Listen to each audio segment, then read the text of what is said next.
Hello, I'm Camelia and this is KiniNews. Lim Guan Eng has started legal action against Siti Mastura over the DAP family conspiracy claim. DAP chairperson Lim Guan Eng has initiated legal action against past lawmaker Siti Mastura Muhammad. This was over her speech where she alleged that he is related to Communist Party of Malaya, CPM leader Ong Boon Hua, popularly known as Chin Peng, and Singapore's first Prime Minister Lee Kuan Yew, among others. In a statement, Lim said he has appointed lawyer Sankara Narayanan Nae to initiate criminal action and legal proceedings against Siti Mastura for her speech, which is full of outrageous lies and malicious slander. Lim said that by using non-existent family ties to strike fear against both DAP and the Chinese is clearly racist and extremist. He said what makes Siti Mastura's irresponsible behavior more unacceptable is that there is no remorse from her over the speech. He added that Siti Mastura has refused to show proof of the alleged family ties and has not retracted or apologized for her remarks. The Bagan MP also called out past President Abdul Hadi Awang and Perikatan National chairperson Muhyiddin Yassin to state their stand publicly on Siti Mastura's lies. He said they must clearly state whether they stand together with Siti Mastura or disagree with her, thus requiring that she correct her actions.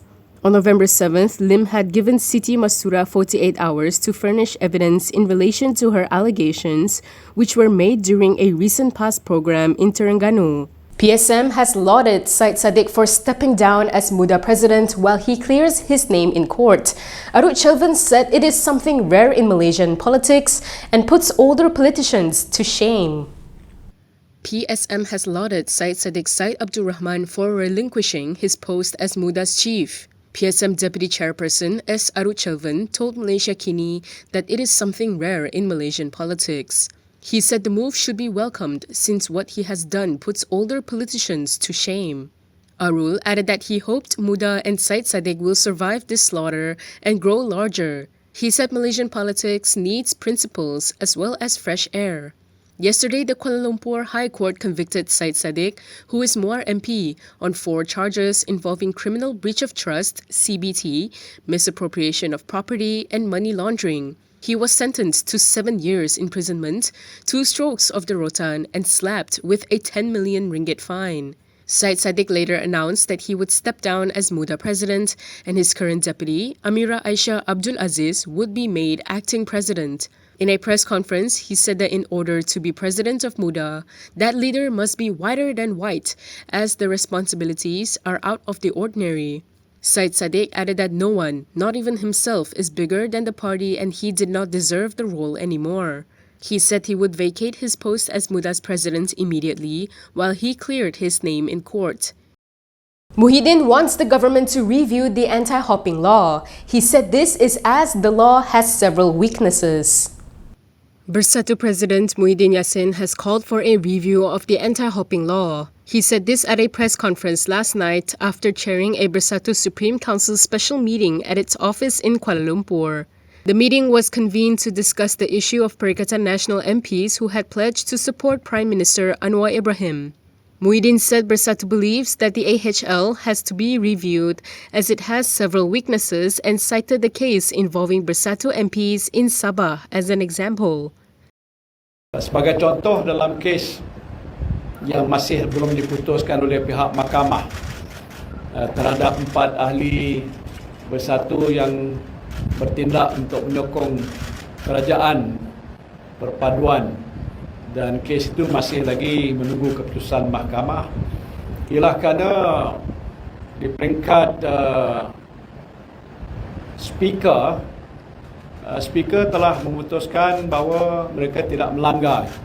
Elaborating, Muhyiddin said the speaker's decision may be compromised because he has vested interest as he is from a rival political party. Muhyiddin was referring to a judicial review application by Bersatu to declare vacant the 4 parliamentary seats in Sabah, namely Papar, Batu Sapi, Ranau and Sipitang. The party mounted the challenge after Johari decided that its respective MPs need not vacate their seats based on the interpretation of the Constitution of Gabungan Rakyat Sabah, GRS, and Bersatu. The MPs had contested in the 15 general election under the GRS ticket. Bersatu was part of the coalition then, but it was dropped after the election. Donate to Kini TV to show your support and help us sustain as an independent online news portal that delivers breaking news. Do support us. Your contribution matters. Still on Muhyiddin, he announced that Bersatu will lodge police and MACC reports over alleged acts of bribery and coercion to get their MPs to support Anwar. Bersatu will lodge reports with the police and the MACC on allegations of bribery and coercion in getting several of its MPs who have voiced support for Prime Minister Anwar Ibrahim. Speaking in a press conference after chairing the Bersatu Supreme Council's emergency meeting last night, Party President Muhyiddin Yassin said they have collected evidence regarding the matter. Kita dah kumpulkan semua maklumat-maklumat. Macam contohnya dalam kes ahli parlimen Gua Musang ataupun ahli parlimen Kuala Kangsar yang pertama. Dalam kes Gua Musang, dia beritahu pada mesyuarat Bersatu Negeri Kelantan yang lepas bahawa dia mendapat tawaran-tawaran. Di waktu itu dia maklumkan dalam mesyuarat badan perhubungan tu bahawa dia menolak semuanya.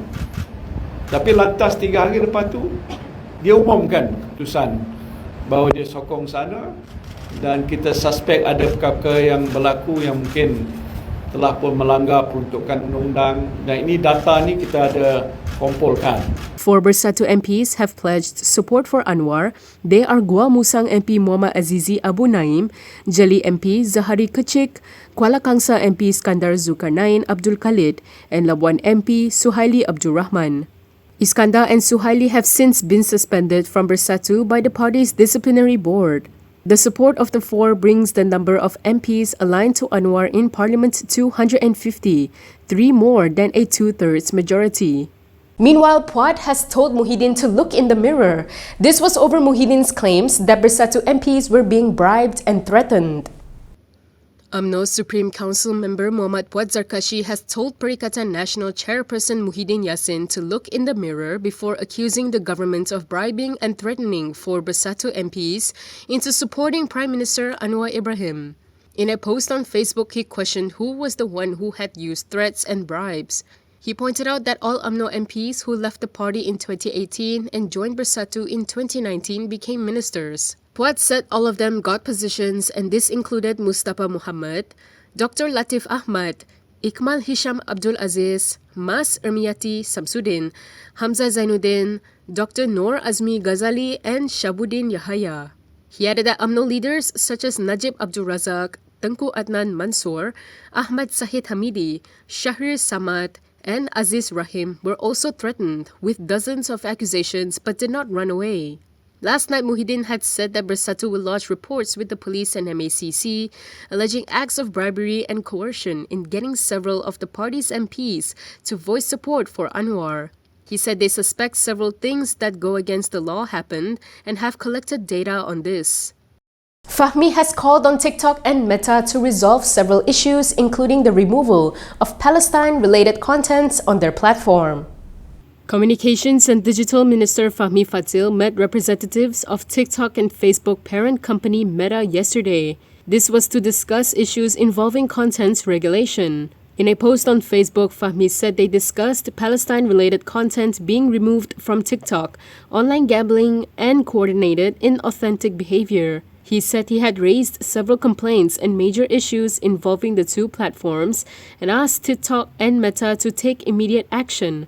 According to Fahmi, TikTok and Meta have given a commitment to extend closer cooperation to resolve the issues raised. Previously, Fahmi revealed there were evidence and consumer complaints that TikTok systematically removed content from Malaysia related to the Palestine-Israel conflict. Following that, he had directed the Malaysian Communications and Multimedia Commission to issue a strong caution to TikTok and Meta, as well as to arrange a meeting with the social media platform providers to discuss the issue.